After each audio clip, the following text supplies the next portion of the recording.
Shalom, shalom, shalom, bien-aimés dans le Seigneur. Que la grâce et la paix du Seigneur soient avec vous. Je voudrais ici vous souhaiter tous mes vœux les meilleurs de santé, de prospérité, de bénédiction,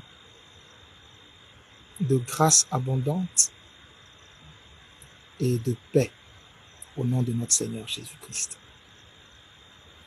Frères et sœurs, c'est votre humble serviteur, prophète Eli Pada. Alors, je fais cette vidéo parce que je suis en ce moment quelque part retiré devant le Seigneur et quelqu'un ici m'a présenté une vidéo que mes responsables ont produit qui se trouve sur ma page en ce moment.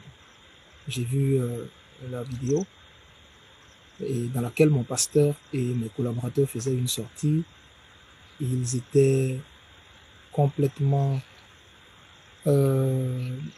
débités de ne pas avoir de mes nouvelles, de ne pas savoir où je me trouve. Je comprends la raison de cette vidéo. Et c'est justement parce que j'ai vu que cette vidéo a beaucoup circulé que je fais maintenant ce direct pour leur dire et dire à toute la Côte d'Ivoire, à tout le corps du Christ, à tous les Ivoiriens, à tous ceux qui se sont inquiétés ou qui s'inquiètent pour moi, à ma famille également, que je vais bien. Je vais bien, je suis en bonne santé, je vais très bien. Je n'ai pas été arrêté, je ne suis pas à la Maca, je ne suis pas dans la main du gouvernement. D'ailleurs, le gouvernement n'a lancé aucun mandat contre moi, mais je ne comprends pas. Je ne comprends pas. Ma vie est menacée. Ma vie est menacée et je ne sais pas pour quelle raison. Je ne sais pas qui je dérange. Je ne sais pas qui mon message dérange, qui mes prophéties dérangent. Je ne sais pas. Et quand je vous dis que ma vie est menacée, ma vie est sérieusement menacée. Ma secrétaire reçoit tout le temps des appels téléphoniques de menaces.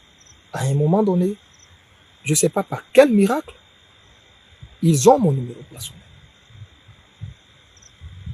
On m'appelle pour me faire des menaces.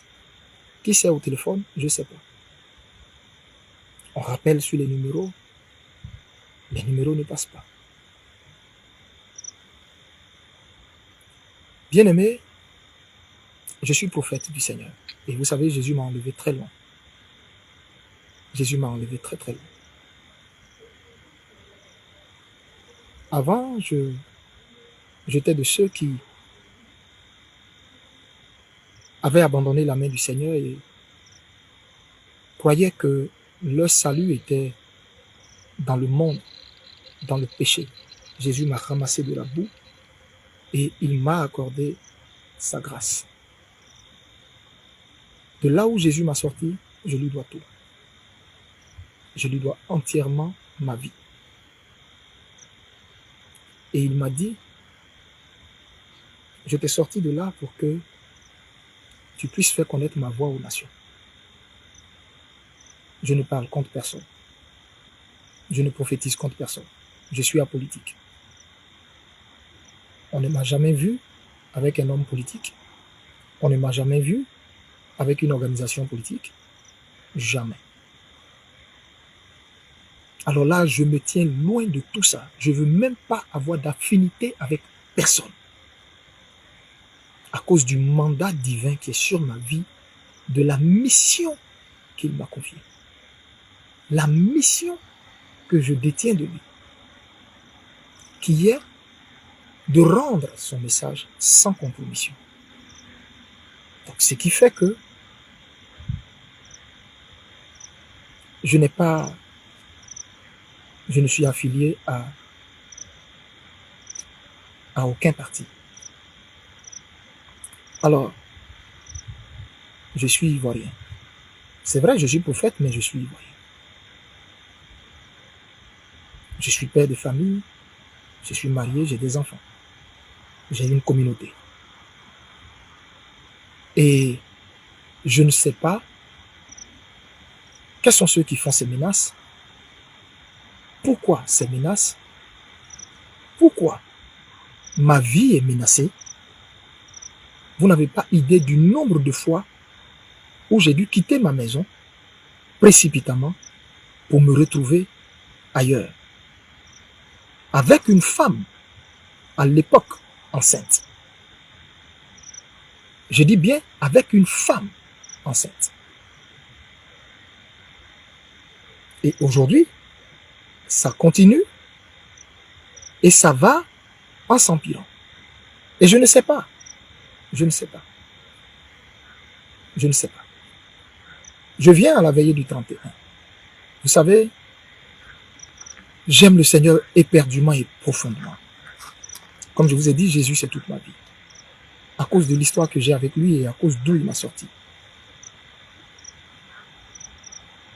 Frère, le 31, je devrais être à cette veillée. Dites-moi, quel pasteur qui va organiser une traversée, quitter le lieu où il fait initialement le culte, c'est-à-dire qui est dans l'enceinte du Sénepsi, que vous connaissez tous, qui est situé à Yopougon au Sable, au feu du premier pont. Quel pasteur qui va quitter initialement son lieu de culte, sa base, pour aller prendre un grand terrain? Quelle est cette personne qui va investir tant de moyens dans cette traversée? Qui va mettre plus de 5000 chaises et les gens vont venir de partout, depuis 5 heures du matin. Les malades vont venir de partout. Des vieilles femmes, des mamans d'un certain âge qui ont vu en Jésus-Christ leur guérison, qui vont se déplacer pour venir. Et l'homme de Dieu délibérément ne va pas venir à cette traversée. Je ne suis pas aussi cruel que ça. Je ne suis pas aussi cruel que ça. Dieu connaît mon amour pour son œuvre. Et je pense que certains parmi vous qui m'écoutent, qui me côtoient, qui côtoient la cité de Dieu, ou qui regardent ces yeux-là, peuvent témoigner de l'amour que j'ai pour Dieu, que je sais avec fougue, avec zèle. Donc je ne peux pas déplacer toutes ces personnes et puis ne pas délibérément venir. Je ne suis pas venu parce que ma vie était menacée. Oui, ce 31, ma vie était menacée. J'ai voulu forcer pour venir, même jusqu'à la dernière minute, jusqu'à ce que le Seigneur lui-même se révèle maintenant clairement à moi, à travers une vision pour me dire, voici. Des gens sont là et qui attendent de mettre la main sur toi. Qui sait, je ne sais pas. Je ne sais absolument pas du tout. C'est la mort dans l'âme. J'ai dit au Seigneur, mais qu'est-ce que je fais? Il m'a dit, ne te rends pas à cette veille. C'est la mort dans l'âme que j'ai dû me résoudre à ne pas venir à cette veille. Et c'est comme ça qu'il va me dire, n'entre en contact avec personne de ton staff. Je te dirai où tu dois aller. Tu resteras là et tu seras devant ma face jusqu'à ce que je te donne d'autres instructions. Tu seras devant moi Tu te tiendras devant moi dans la prière jusqu'à ce que je te donne d'autres instructions. C'est la raison pour laquelle je ne suis pas venu à cette veillée et je n'ai contacté aucun de mes responsables. J'imagine probablement le désarroi, la détresse dans laquelle ils étaient. Je peux comprendre ça. Mais c'était indépendamment de ma volonté. Quelles étaient ces personnes, je ne sais pas.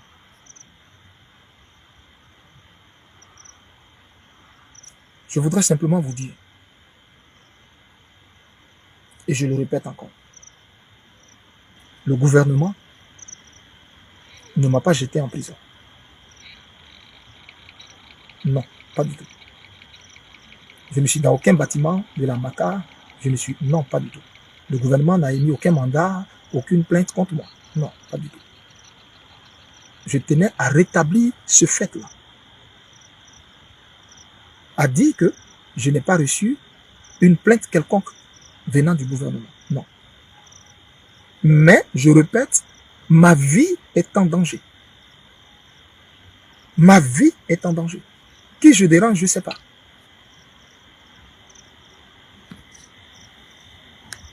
Qui je dérange, je ne sais pas.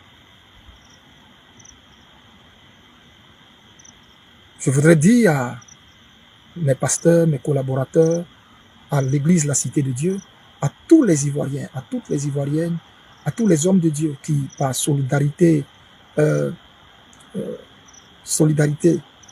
dans la foi commune que nous partageons en Jésus-Christ, qui ont fait des postes pour exprimer leur solidarité, leur soutien à leurs amis, leurs frères, leurs collègues que je suis, que Dieu vous le rende au centuple. Que Dieu vous bénisse au centuple, vous, vos familles et vos communautés. J'espère que Dieu me permettra de retrouver une vie normale. Je m'étais retiré à un moment donné, pendant près de 90 jours dans la présence du Seigneur. J'étais revenu joyeux pour bénir mon peuple, traverser avec eux. Toutes les églises ont eu traversé. Moi, j'ai été contraint de ne pas me rendre là-bas à cause de certaines menaces dont je ne sais la provenance et dont le Seigneur m'en a donné certitude et dont j'ai même les preuves. Je ne prophétise contre personne. Je ne prophétise contre personne. Je suis, je répète, prophète du Seigneur. Amos chapitre 3, verset 7. Dieu ne fait rien sans révéler son secret à ses serviteurs les prophètes. Malheureusement, je suis prophète. Ou heureusement, je suis prophète. Ce qui fait que si Dieu veut faire quelque chose sur la terre, évidemment, Dieu va venir révéler ce qu'il veut faire à ses prophètes. Soit en bien, soit en mal. Mais avant que Dieu ne fasse quoi que ce soit, Dieu va le révéler à ses prophètes. Est-ce à cause de cela que ma vie connaît toutes ces menaces? Je ne sais pas. Je ne sais pas. Mais je rends grâce à Dieu qui, dans sa bonté, me tient. Je rends grâce à Dieu qui, dans sa bonté, me garde. Alors, je ne voudrais pas que les gens s'alarment pour aller dans tous les sens et dire je suis détenu ici, je suis détenu là, voici ce que le gouvernement a fait, etc. et autres. Pas du tout. Il y a une réelle menace qui plane sur ma vie, qui plane sur moi. J'espère que Dieu permettra qu'on ait tous le fin mot de cette histoire. Je vais m'arrêter là. C'est la vidéo que mes responsables ont fait qui circule, qui m'a fait sortir pour rétablir les choses. Au moment opportun. Comme le Seigneur m'a dit, tu ne te rends pas à cette veillée. Va là où je vais t'indiquer. Là, tu te tiendras devant moi, dans la prière. Tu resteras devant moi, dans la prière, jusqu'à ce que je t'instruise à nouveau, jusqu'à ce que je te parle à nouveau. Donc, quand il me permettra de refaire une sortie, probablement, je vous donnerai un peu plus ample détail sur tout ça. Que Dieu vous bénisse. Que Dieu bénisse la Côte d'Ivoire. Et que sa paix qui surpasse toute paix soit avec vous. Amen.